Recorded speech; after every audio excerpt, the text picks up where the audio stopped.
Brought to you by Technopova Curve 5G. Discover new horizon. एक बड़ी खबर ये कि रूस ने यूक्रेन पर जबरदस्त अटैक किया है। बैलिस्टिक मिसाइल से किया गया हमला। कीव में कई जगह आग लगी है इसकी वजह से।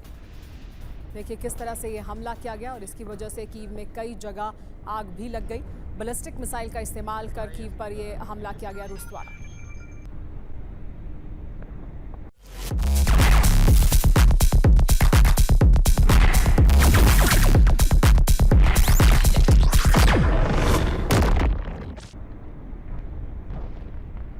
एक और बड़ी खबर ये कि यूक्रेन पर रूस ने बड़ा पलटवार किया और इसमें 472 से ज्यादा ड्रोन का इस्तेमाल किया। रूस के हमले में 5 लोगों की मौत हुई है। बड़ी तादाद में ड्रोन का इस्तेमाल किया गया रूस द्वारा यूक्रेन पर हमला करने के लिए। 472 ड्रोन थे जिनके जरिए रूस ने यूक्रेन पर हमला किया है, जिसमें शाहिद ड्रोन भी शामिल था।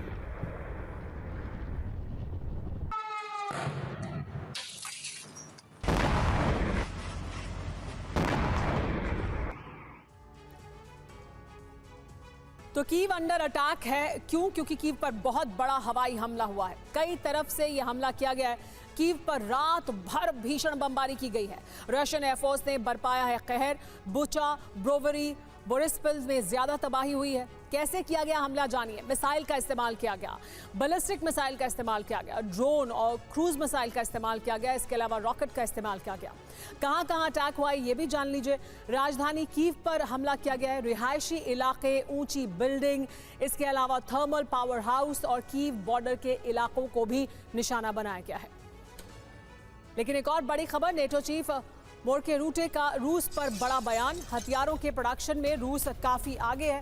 रूस में काफी तेजी से हथियारों का प्रोडक्शन किया जा रहा है, ये कहा गया है। यानी रूस अपनी तैयारी बहुत पहले से कर रहा है और बहुत तेजी से रूस में हथियारों का प्रोडक्शन आगे बढ़ा है।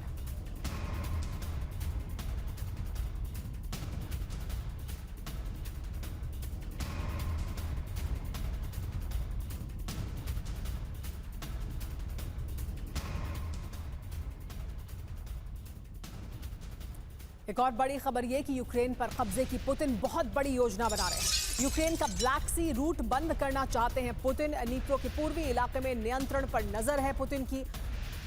पॉलिटिको की रिपोर्ट में यह बड़ा दावा किया गया है। यह कहा गया है कि ब्लैक सी रूट को पूरी तरह से बंद करना बड़ा उद्देश्य है पुतिन का। नीप्रो के नियंत्रण पर पुतिन की नजर है और इस उद्देश्य के साथ वो अब तेजी से हमले कर रहे हैं यूक्रेन पर।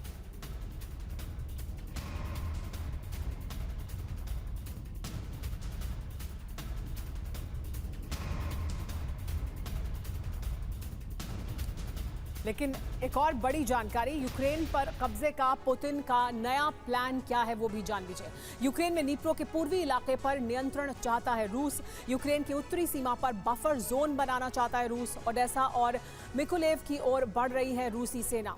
ब्लैक सी तक यूक्रेन के पहुंचने का रूट बंद करना बड़ा मकसद है। डोनेस्क और लुहांस्क पर जल्द होगा रूस का पूरा कब्जा।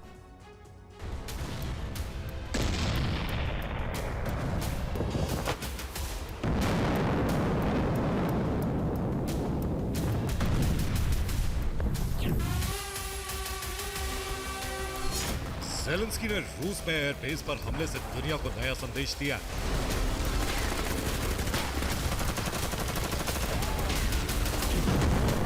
तो वहीं पुतिन ने भी अब ऑपरेशन को नया टर्न दे दिया। रूस ने यूक्रेन में सैन्य ऑपरेशन की शुरुआत की थी, बाद में युद्ध का ऐलान हुआ और अब पुतिन इसे आतंकियों के खिलाफ बड़ी लड़ाई की संज्ञा दे चुके हैं। पुतिन ने एक इंटरव्यू के दौरान साफ कर दिया है कि यूक्रेन और रूस के बीच अब सीज फायर होना नामुमकिन है। पुतिन ने रूस में ब्रिज पर यूक्रेनी हमलों का हवाला दिया। रेल ब्रिज पर धमाके में 7 लोगों की मौत और 15 जख्मी हुए थे। रेल ब्रिज पर 388 मुसाफिरों वाली ट्रेन गुजरने वाली थी।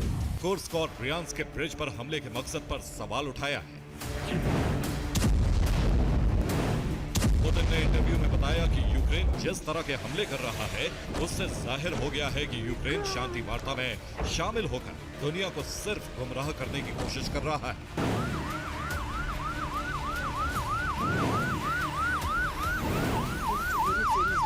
что это сейчас было.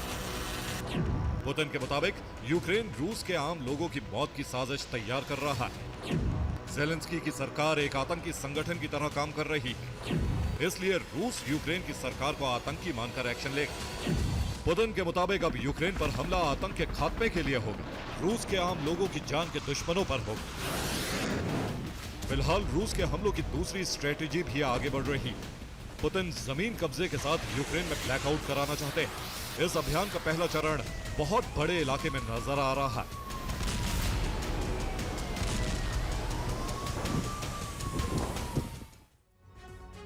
ट्रंप पहले ही कह चुके हैं कि पुतिन ने बातचीत के दौरान उनसे दो टूक कहा कि रूस के एयरबेस पर हमले का बदला लेना होगा, और इस बारूदी बदले की तस्वीरें अब आपके सामने हैं। रात के वक्त रूस की तरफ से किए गए हमलों के बाद सुबह में क्या दिखाई दे रहा है, कैसे यूक्रेन का चप्पा चप्पा खासकर कीव का अलग अलग इलाके दहल उठे हैं, चारों तरफ बर्बादी का दृश्य दिखाई दे रहा है। तो देखिए रात में कैसे बमबारी की गई है और सुबह किस तरह की तस्वीरें अब यूक्रेन में अलग अलग जगह दिखाई दे रही हैं।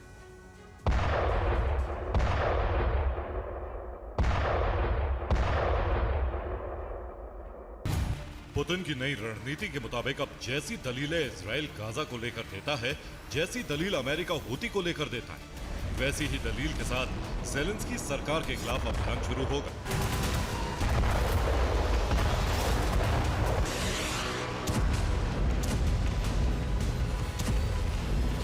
पुतिन के घातक हमलों का विरोध ना हो, इसलिए पुतिन ने जेलेंस्की सरकार को आतंकी सरकार कह दिया है।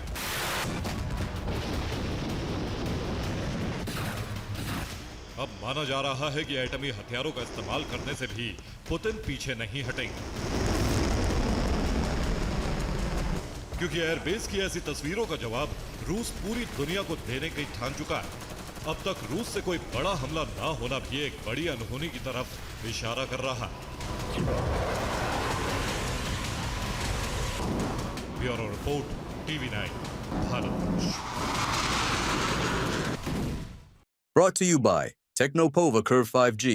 Discover new horizon.